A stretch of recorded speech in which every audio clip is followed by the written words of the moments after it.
এই this is Sanju. আজকে আমি বক্স অফিস নিয়ে কথা বলবো।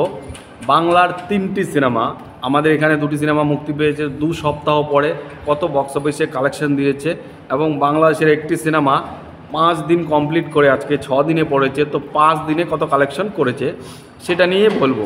তো প্রথমেই আমি আমাদের এখানকার বক্স অফিস নিয়ে কথা বলি। আমাদের এখানকার প্রসেনজিৎ এবং ঋতুকন্যা সেনগুপ্তের 50তম এই জুটির ছবি অযোগ্য বক্স অফিসে বেশ দারুণ সাকসেসফুল পাচ্ছে, বেশ চলছে, লোকে দেখছে। বক্স অফিসে 2 সপ্তাহ শেষে যে ডেটা এসছে আমার কাছে, মোটামুটি 2,70,00,000 থেকে 75 লক্ষ টাকার কাছাকাছি বিজনেস করেছে, যেটা বাংলা সিনেমার নিরিখে, পশ্চিমবঙ্গের নিরিখে বেশ বেটার একটা কালেকশন। কারণ এখানে অনেক বেশি কম্পিটিটার, অনেক বেশি কম্পিটিশন হয়। সাউথ ইন্ডিয়ান ছবি, বলিউড ছবি, অনেক সিনেমার বাজারে মানে লড়াই করে তারপর বক্স অফিস আনতে হয়। এখানে বক্স অফিসটা অতটা সহজ নয়, তাই 2 সপ্তাহে শেষে 2,70,00,000 বা 75 লক্ষ টাকা কালেকশন মানে এটা বিরাট ব্যাপার, এবং বক্স অফিসে অবশ্যই এটা হিট।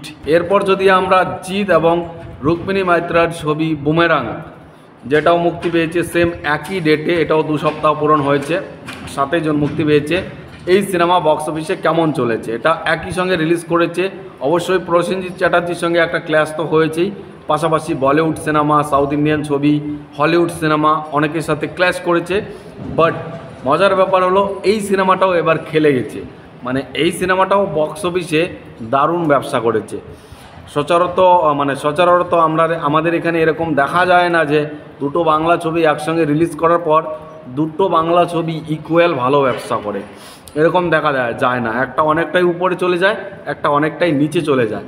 তবে এবার এই জিনিসটা উল্টো হয়েছে, দুটো বাংলা ছবি জাস্ট লেভেলে বিজনেস করছে। বুমেরাংয়ের বিজনেসও দারুণ হয়েছে।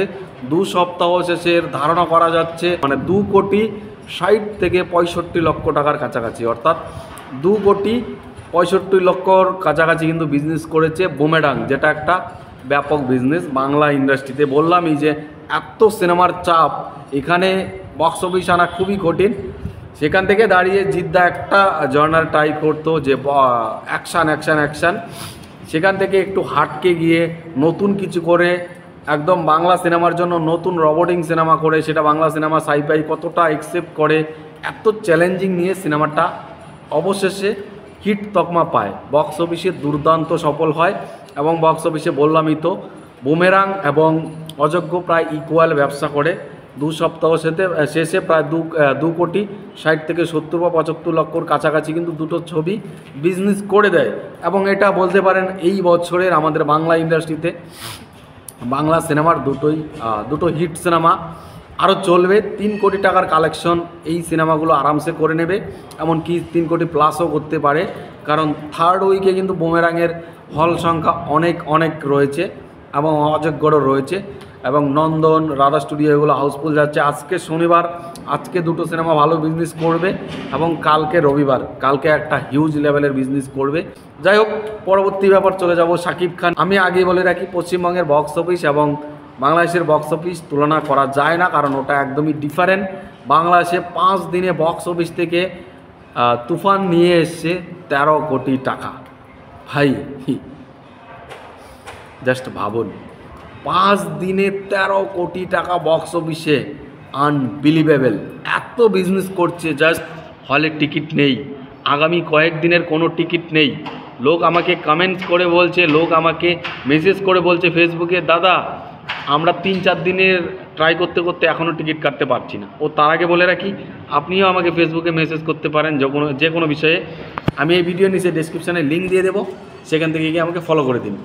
যাই হোক, তুফান সিনেমা যেভাবে চলছে সেটা বাংলা সিনেমায় একটা ইতিহাস, বাংলা সিনেমায় একটা রেকর্ড। এই সিনেমা একটা নতুন ইতিহাস সৃষ্টি করবে। দেখা যাক সিনেমাটা 50 কোটির গণ্ডিতে গিয়ে কীরকমভাবে আটকায়, নাকি তাকেও ক্রস করতে পারে, এবং ইন্টারন্যাশনালি কীরকম কালেকশন আসে। ইন্টারন্যাশনালিও রিলিজ করছে 28 তারিখ, দেখা যাক। আর পাশাপাশি আমাদের ভারতে কীরকম রেসপন্স পায় সেটা দেখার পালা, কারণ পশ্চিমবঙ্গের সিনেমা খুব বেশি হিট করা, খুব বেশি চাপ। যাই হোক, এই ছিল আজকের মতো কিছু আপডেট। পরবর্তী আপনারা কমেন্টে জানান যে টাকলাকে নিয়ে আরও ভিডিও হবে কি না, কারণ টাকলা এখন পুরোপুরি ঘুরে গেছে, অন্য খেলা দেখাচ্ছে। যদি হয় তাহলে বলবেন। টাটা।